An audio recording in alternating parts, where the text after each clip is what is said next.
सर्व शेतकऱ्याला सांगू इच्छितो, ज्यांची शेताची कामे राहिली असेल तर तुम्ही काय करा, 30 तारखेपर्यंत तुम्ही शेताची कामे करून घ्या. कारण की राज्यामध्ये मान्सून पूर्व पाऊस 1 जून ते 5 जून खूप म्हणजे चांगला पडणार आहे. काही काही ठिकाणी ओढे नाले वाहतील असा पाऊस येणार आहे, म्हणून हा अंदाज लक्षात घ्या.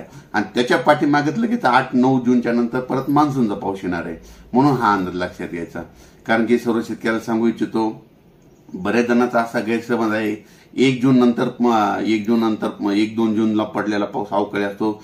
खरं जर पाहिलं तर शास्त्रशुद्ध अभ्यास केल्याच्या नंतर आतापर्यंत की 1 जून खरं तर पावसाळ्यामध्ये 1 जून नंतर पडलेला पाऊस हा मान्सूनचाच गृहीत धरावा लागतो. पण काय झालं की त्याला लोक गृहीत धरत नाही, म्हणून हे अंदाज लक्षात घ्या.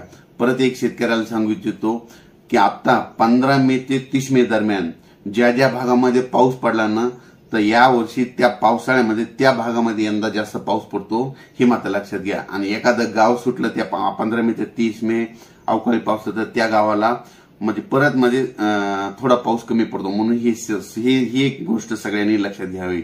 आणि ज्या भागामध्ये 15 मे ते 30 मे दरम्यान चांगला पाऊस पडला, त्या भागामध्ये जूनच्या म्हणजे या वर्षी पावसाळा खूप चांगला पाऊस पडतो, हे सगळ्यांनी लक्षात घ्यावं. म्हणजे ह्या गोष्टी कोणी सांगत नाही.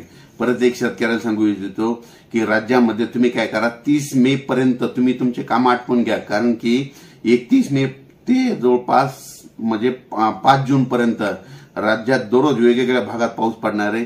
सांगायचं झालं तर सगळ्यात जास्त यावर्षी म्हणजे कोकणपट्टी, पश्चिम महाराष्ट्र, दक्षिण महाराष्ट्र, मध्य महाराष्ट्राची पेरणी जरा लवकर होणार आहे, म्हणून हे अंदाज लक्षात घ्यायचा. आणि विदर्भाची पेरणी मात्र 8-9च्या दरम्यान, म्हणजे 8-9च्या दरम्यान विदर्भ 9-10-11च्या दरम्यान, 8-9-10-11च्या दरम्यान विदर्भाकडे मान्सून सक्रिय होणार आहे, म्हणून हे विदर्भातल्या शेतकऱ्यांनी अंदाज लक्षात घ्यायचा. पण सुरुवातीला मात्र पश्चिम महाराष्ट्र, उत्तर महाराष्ट्र, दक्षिण महाराष्ट्र, मध्य महाराष्ट्र, मराठवाड्यामध्ये म्हणजे चांगला म्हणजे 1 ते 5 जून दरम्यान चांगला पाऊस पडणार आहे, म्हणून हे अंदाज लक्षात